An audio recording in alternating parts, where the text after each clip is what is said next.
Workers Union, Numsa, and the National Union of Mineworkers are holding a lunch hour picket, or have launched a lunch hour picket at the Eskom Head office in Megawatt Park in Johannesburg today. They say the purpose of the picket is to raise their concerns on the unbundling of Eskom and the privatisation of state-owned entities. Well, for more on this, we cross to our reporter Liabo, Setho, and cameraman Gqabi, Njokweni.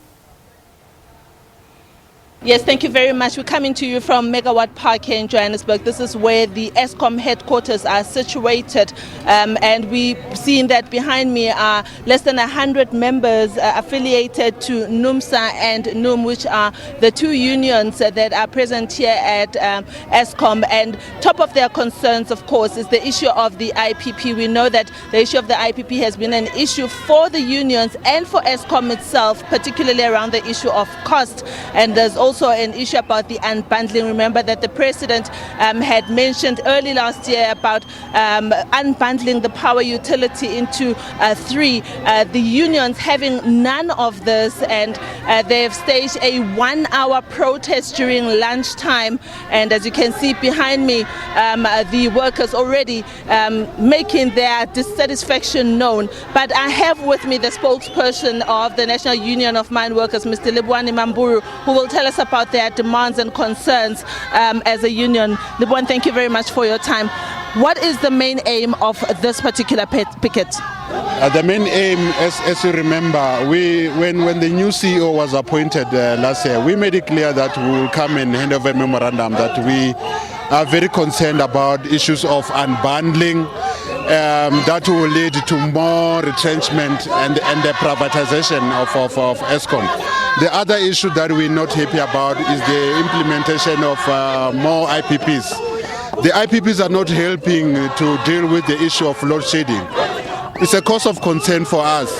There's more load shedding and IPPs are being paid more billions, and then we don't seem to see a stop to load shedding. But surely there's something to be said about the at least 1,000 megawatts that the IPPs do add to the electricity grid. Surely that's worth something, no? No, not really.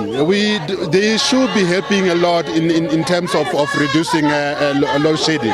But we don't see that. It's more load shedding. And then the issue of them being paid billions. Last year they were paying 20 billion. How many billions are they going to be paid?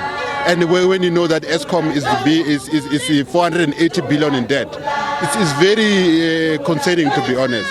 This brings me to my next question about the issue of just energy transition, moving to cleaner energy, which is mostly what the IPPs bring. Where does this put you as a union in terms of preparing your members for that kind of mindset? Definitely, we're not against renewable energy as the National Union of Mineworkers. We're not against that, I must emphasize. We feel that Eskom has the capacity and capability to have its own renewable program within, rather than relying on private investors who their sole intention is to make profit and privatize the power utility. I'm curious to find out about your thoughts. There has been developments. We saw that the chairperson, Mr. Gqabi, did resign on Sunday. What does this mean for you? And I know that Mr. Director has also started today in particular. How do you see his addition to this company? We welcome the resignation of the former board chairperson Gqabi. I mean, since he was appointed as a board chairperson, there has been more instability. And then I understand there's been chaos, and then which did not seem to stop.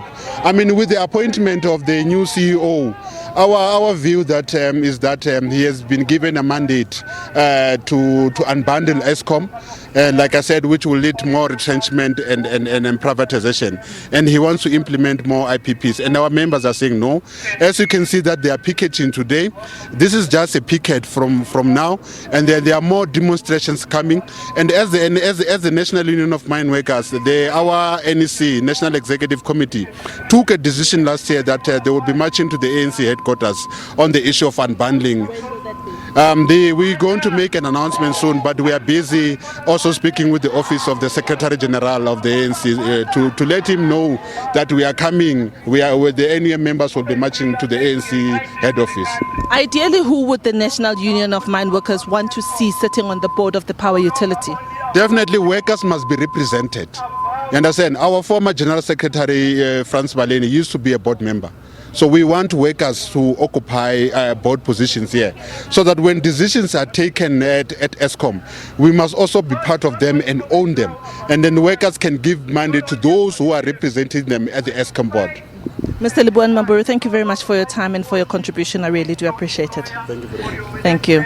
That was Liabo Mamburu. He's the spokesperson for the National Union of Mine Workers. And very shortly, I'll be coming back to you to speak to you this time with the spokesperson of Numsa, which is Gqabi Majola. And we'll hear their side of the story about why this picket is particularly important to that.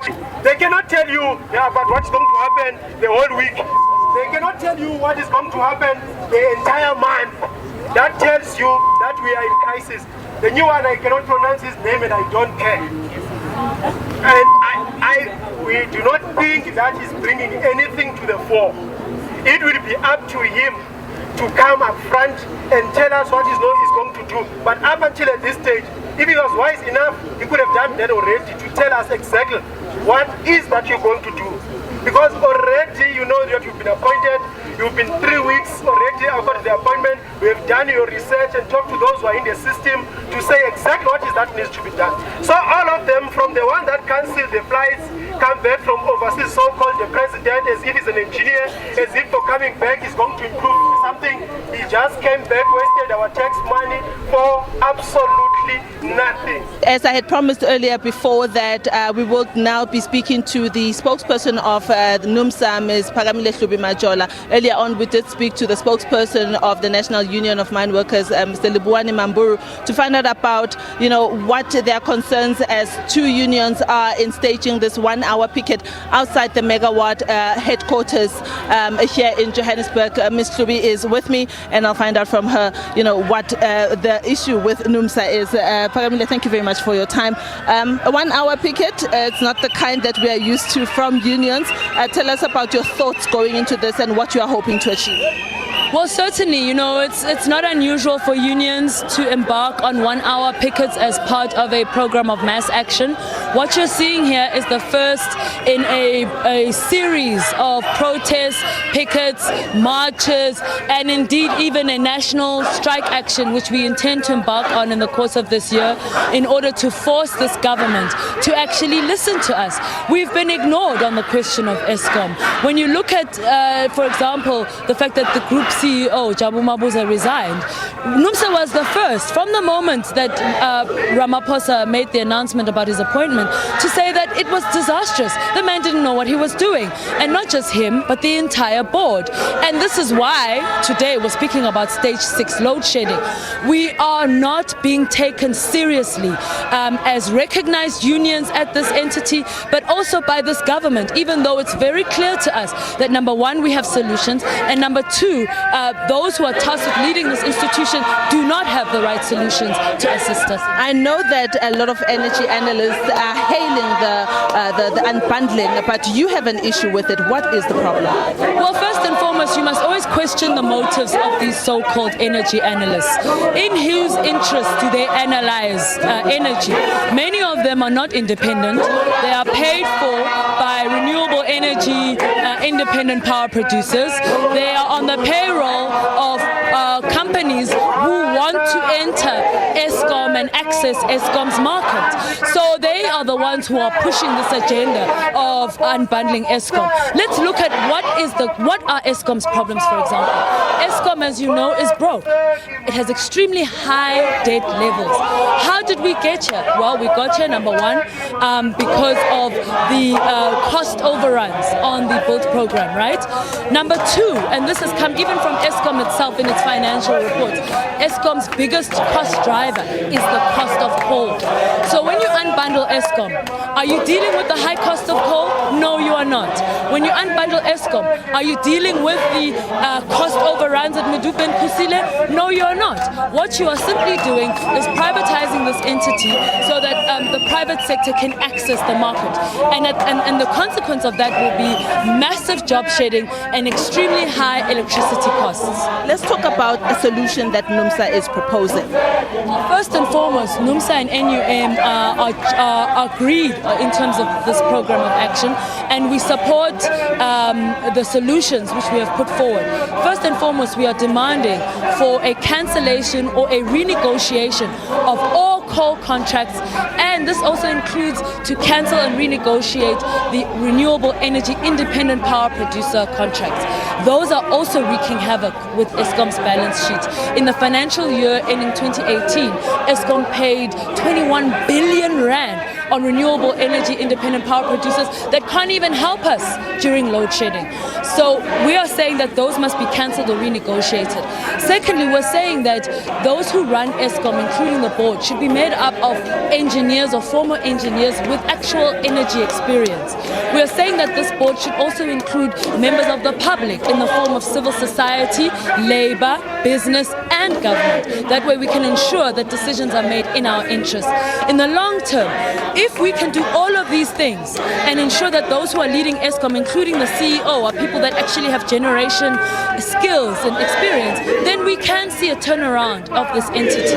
I know that there are calls for Eskom to be put under the Department of Energy as opposed to the Department of Public Enterprises as it currently is. What are your thoughts regarding that? I know that Minister Gqabi also has plans of extending the IPP window period to 4 and 5 possibly. What are your thoughts around that?